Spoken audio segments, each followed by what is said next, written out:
All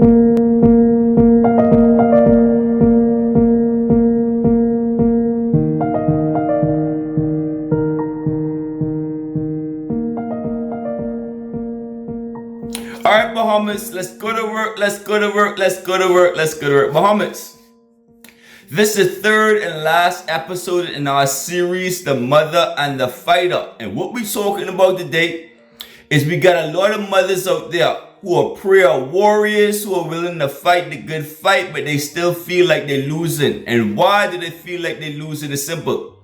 Because God said, my people die for a lack of knowledge. Hosea chapter 4. My people die for a lack of knowledge. So you out there fighting, but you feel like you're losing this battle. So that's what we're going to talk about. We're going to talk about a lack of knowledge. Before we get into that, let's do a quick recap. So what did we talk about on Mother's Day? On Mother's Day, we start off by saying there's nobody stronger than a praying mother. Because prayer is the only weapon that you get. Prayer and supplication. That's the only weapon the devil can't use against you. The devil will use your family against you, your money against you, anything against you to destroy you. But the devil can't use prayer against you. That's the blessing that you have that's above all blessings. That conversation with God, that relationship with God. So that's what we talked about in the first episode. That the only real weapon we got in this life is prayer. Because the only weapon the devil can never use against you. He can use everything else. He can even use the angels against you. He took 1/3 of the angels of heaven. He can use everything against you except for prayer. All right. And then in episode 2, what did we talk about? In episode 2, we spoke about the fact that you have to be a fighter. If you come to God in prayer, you have to have faith. Because only with faith you can please God. And with faith comes willpower. The will to live, the will to survive, the will to heal your sick child. Willpower. What is willpower? The willingness to pick up the weapon and fight for your child. So when your child can't pray for himself, you're willing to pray for him. It's as simple as that. I'm willing to pick up the weapon. Let me fight for you. Let me handle this for you. Because clearly you're not doing a good job. I feel like you're not going in the right direction. Let me help you out with it. So I go to God and I say, God, help me. Not help you, not help the child, help me. So the first episode, we spoke about prayer, the gift of prayer. That's the only weapon we got. In the second episode, we spoke about the fact that you got to be a fighter. You got to be willing to pick up the weapon and pray for people when they can't fight for themselves. Children, family, no matter who it is. You got to be willing to fight.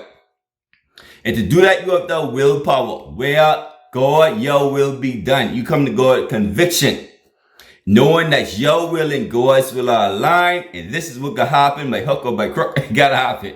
All right, so that's what we spoke about in the 2 episodes, in the first 2 episodes. In this 3rd episode, we're speaking about the fact that a lot of people out there praying, a lot of people out there fighting, but a lot of people out there still losing.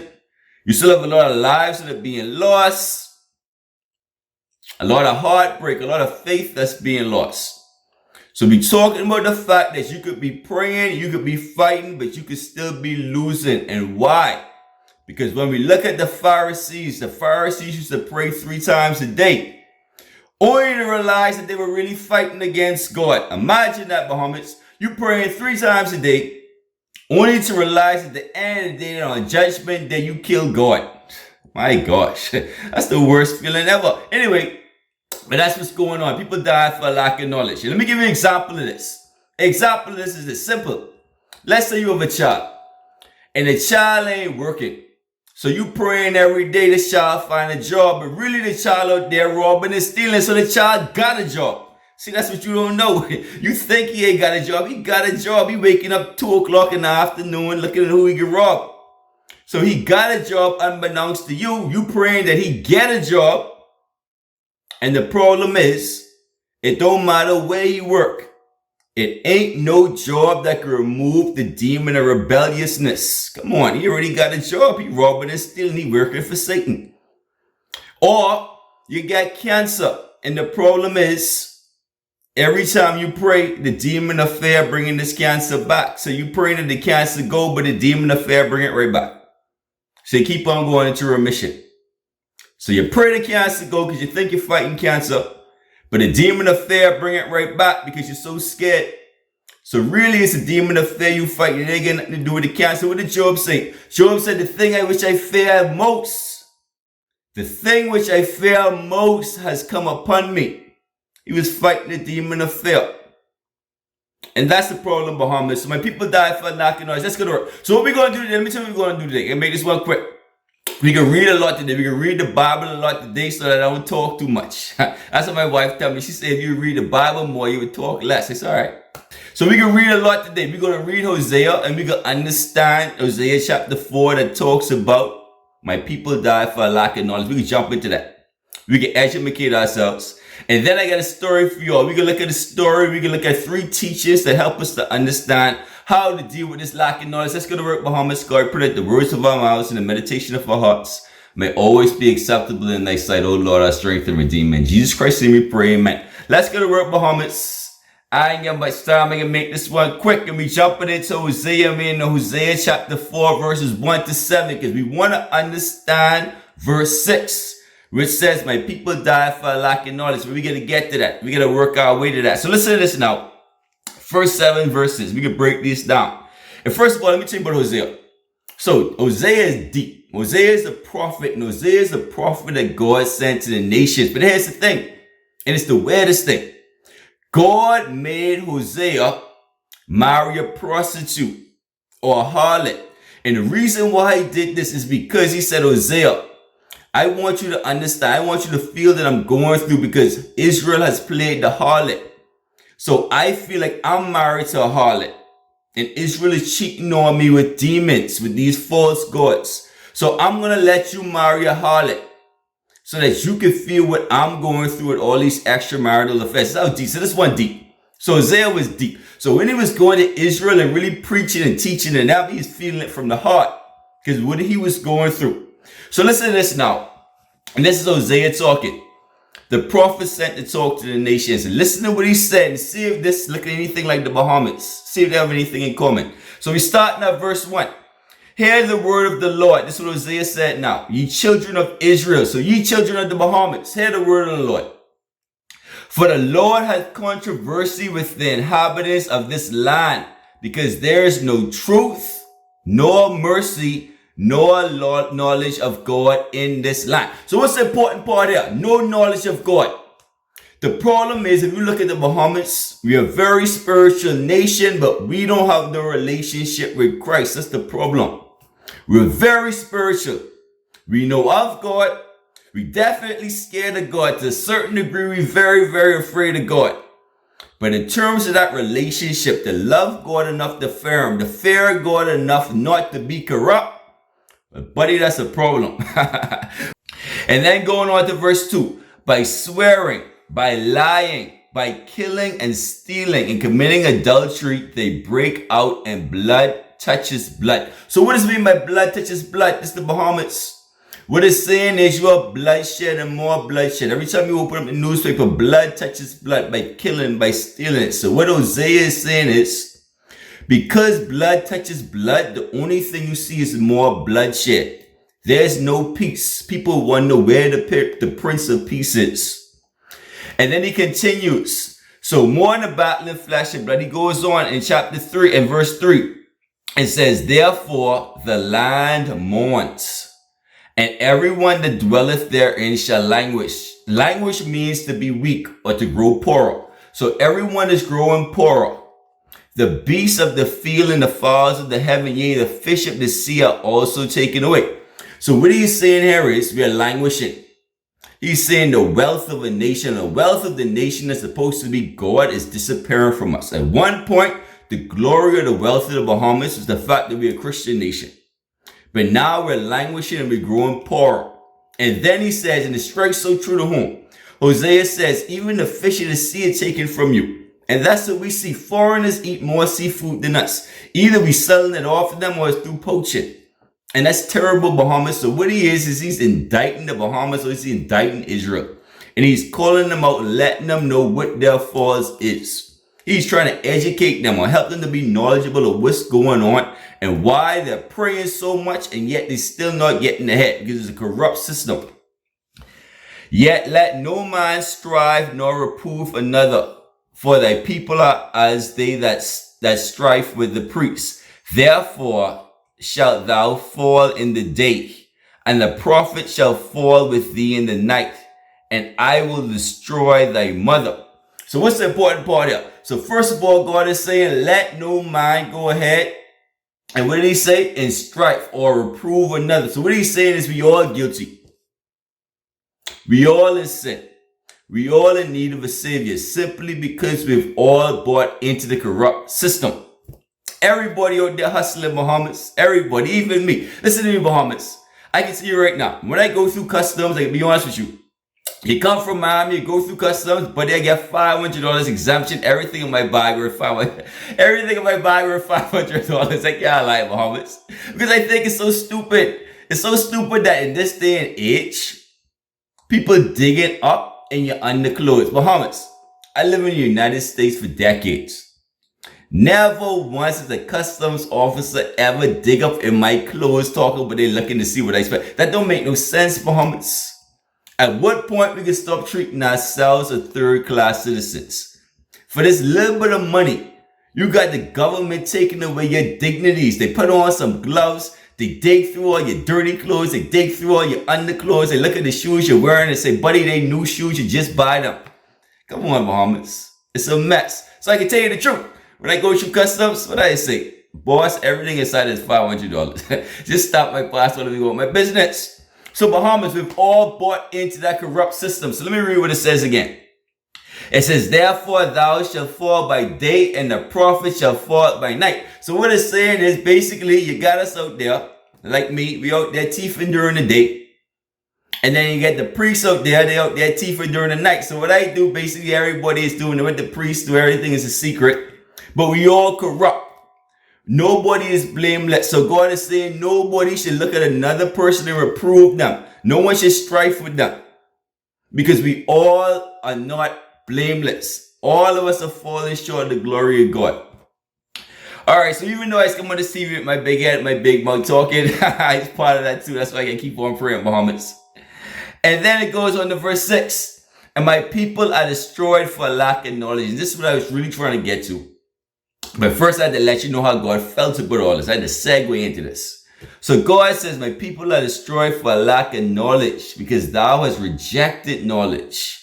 I will also reject thee, that thou should be no priest to me. Seeing that thou hast forgotten the law of thy God, I will also forget thy children. So what God is saying, and this is the deepest part of this, we die for a lack of knowledge. The fact that we live in a corrupt system, but we are bought into the corruption.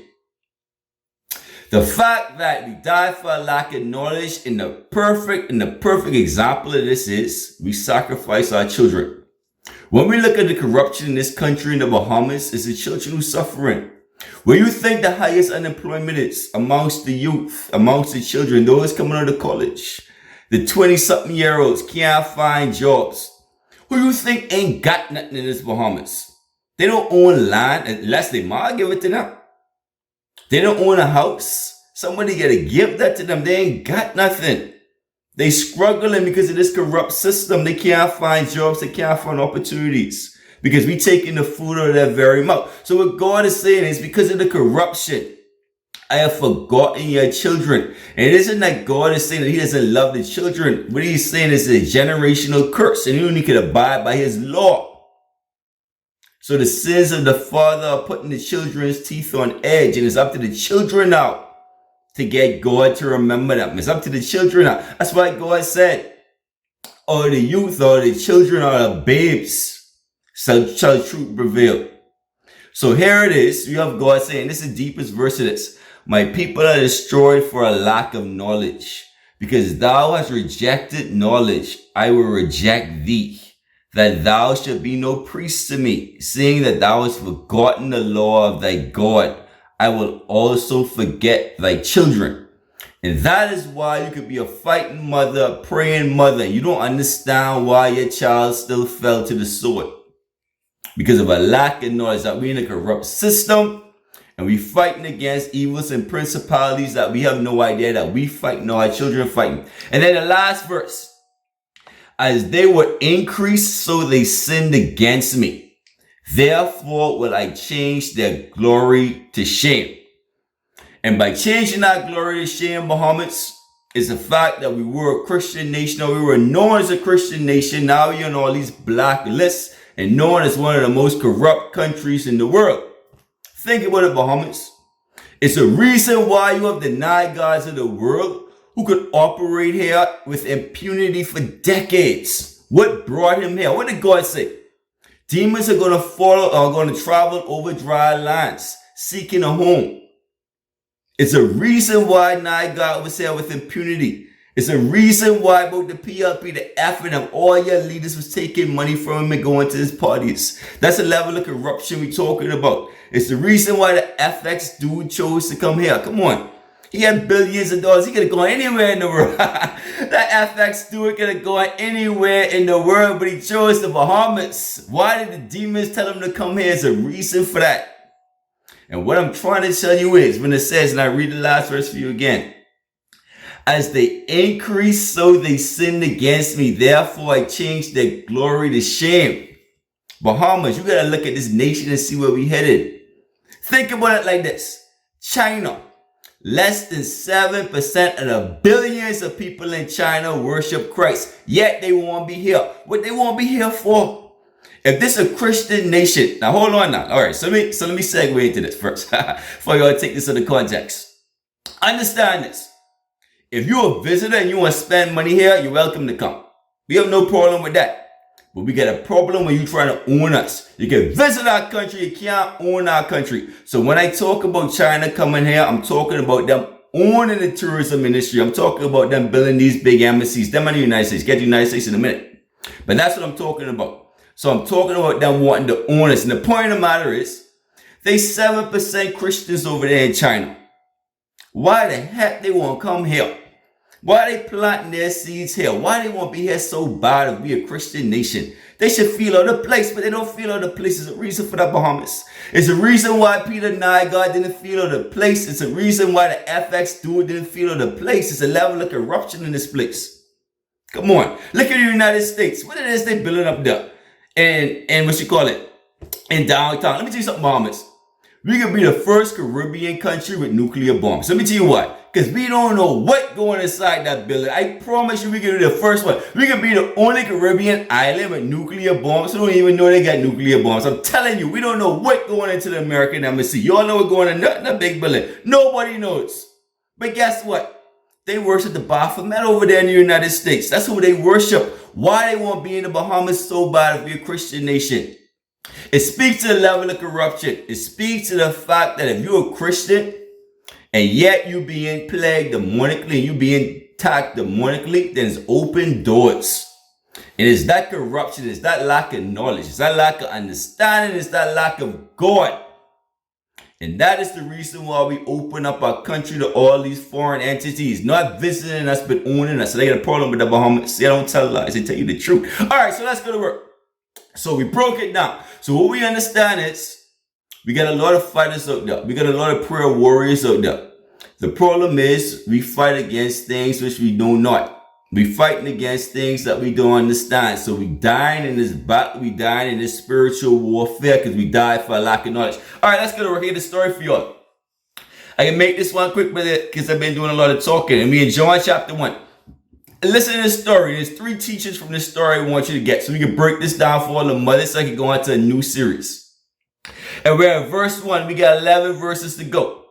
And on the 3rd day, there was a marriage in Cana of Galilee. And the mother of Jesus was there. And both Jesus and his disciples were called to the marriage. So here it is. You had a marriage. Jesus and his disciples were invited. And when they lacked wine, the mother of Jesus said unto him, they have no wine. And Jesus said unto her, woman, what have I to do with thee? Mine hour have not yet come. But his mother said unto the servants, whatever Jesus said to you, do it. And there were set six water pots of stone according to the manner of the purification of the Jews, holding 20 to 30 gallons apiece. And Jesus said unto them, unto the servants now, fill these water pots with water. And they filled them to the brim. And then Jesus said to them, draw some out now and bear it unto the governor or the master of the feast. And they took it to him. And when the ruler of the feast had tasted the water that was made wine, not knowing from whence it had come, But the servants who drew the water knew where it came from. The governor of the feast called the bridegroom and said unto him, every man in the beginning set forth the good wine, and when men have drunk well, then that which is worse. But thou hast kept the good wine until now. This is the beginning of Jesus and his miracles in Galilee, and manifested his glory before the world, and his disciples believed in him. Let's go to work, Bahamas. I only get a couple of minutes. I can make this one quick. What's the most important thing here? The most important thing is this, Bahamas. Unknowingly, the bridegroom had invited Jesus to the wedding. Unknowingly. So here it is. You had the master of ceremonies congratulating him, telling him how good of a man he is. He saved the best for last. And he had no idea what this man was talking about. Because as far as he was concerned, he was about to be embarrassed. He's about to be shamed. He's about to be disgraced. Because he ran out of wine. So he didn't know what this guy was talking about. But unknowingly, simply because he knew Jesus. See, that's the key to this. Unknowingly, he didn't die for a lack of knowledge because he knew Jesus. In fact, let me go deeper with that one, Bahamas. Then we're going to get to the real teaching. The important thing I want you to understand is, unknowingly he would have died for a lack of knowledge. He would have been a person of public disgrace. He would have destroyed his future. He would have destroyed himself. He would have been known as the man who built something and couldn't finish it. He'd have been in disgrace. He ran out of wine at his own wedding. But because he knew Jesus, unknowingly God saved him from that. Now, let me tell you about one of the most demonic things in our culture. Bachelor parties. Bahamas. I can't tell you how much bachelor parties I've gone to and I ask God for forgiveness. Because unknowingly, before your wedding, you out there with strippers, you doing all kind of darkness. So you inviting Jezebel to your wedding. The day before your wedding, you engaging in debauchery. You call it culture. The day before your wedding, you engaging in debauchery and you calling it culture. So here it is, you inviting demons into your wedding, into your marriage. And then you wonder why in the United States, I don't know what the percentage is in Bahamas, but you wonder why in the United States, more people get divorced than they get married. A higher percentage of people get divorced. Over 50% of people get divorced and stay married, which don't make no sense. And it's simply because you're inviting demons to your wedding. So we were acting as warlocks back then. I feel bad about it. I was young back then. Acting as warlocks. We were planning these things. But the only thing we were doing was cursing people's marriages. So unknowingly, with these bachelor parties or bachelorette parties, I don't know what they do at bachelorette parties, but I know what we do with the strippers at bachelor parties. So I'll tell you the truth. We were cursing these marriages. And what you see here is unknowingly he blessed his marriage simply because he knew Jesus. And that's the key to this. Many people die for a lack of knowledge, but at the very least, if you can know Jesus, that will save you from a lot. So now let's talk about the mother and the father. Let's talk about Mary. Let's talk about this conversation with Jesus. Let's talk about these three teachings so we can wrap this series up. Now listen to this, Bahamas, and listen to this good. And we're in verse 3. And when they lacked wine, the mother of Jesus said unto him, they have no wine. Now, what's the important part of this? This is the first teaching. What's the important part of this? We talk about the mother and the father, and she came to Jesus and said they have no wine. So clearly she knew something. So this is a mother that knew something. So she came to Jesus and said they have no wine. So the key to understanding the scripture is this. What's the difference between Jesus turning water into wine and turning stones into bread? You see, that's important, Bahamas. Remember now, Satan came and he came in a precious situation. 40 days and 40 nights Jesus had eaten. He said, turn these stones into bread. Yet, when his mother came to him and said, turn this water into wine, it was a precious situation. And she said, they have no wine. They need this wine. They out. What is the difference between turning stones into bread and turning water into wine? There's no difference. There's no difference between the two. Because God is created, he can turn anything into anything he wants. He is speaking into the world. So if you have enemies, God can speak it into existence that they now your friends. So what I want you to understand is, there's no difference between turning stones into bread and turning water into wine. So the first teaching is this. The exact same thing that you're going to ask of your child. The exact same thing that Mary asked of Jesus. The exact same thing the enemy is going to ask of your child. Let me explain what I mean. What I mean is this. If you look at a gang, you know what gangs offer? Gangs offer protection. They offer a sense of family. They offer a sense of belonging. They offer a sense of love. So your child got in this gang because he wanted to be protected. So Satan offered him the exact same thing that you were offering him. So the exact same thing that Mary asked for is the exact same thing that Satan asked for, but for different reasons. And I never want you to forget that. And worst of all, Satan beat Mary to the punch. He asked first. So he was the first one to come to her child and ask. So I want you to understand, because when people die for lack of knowledge, the very first thing you're going to understand in this fight is that the exact same thing you offering, the exact same thing you asking for, is the exact same thing your adversary, the devil who roams this earth like a roaring lion, is asking for of your children. Asking for you, asking of your husband. Come on. You offering your husband love, and I guarantee you Susie up there, the sweetheart, she offering love too. So what I'm telling you is, anything that you offer, anything that you ask for, Satan is doing the exact same thing. Now, what's the second part of this? Let's continue with the conversation. And they lacked wine. The mother of Jesus said to him, they have no wine.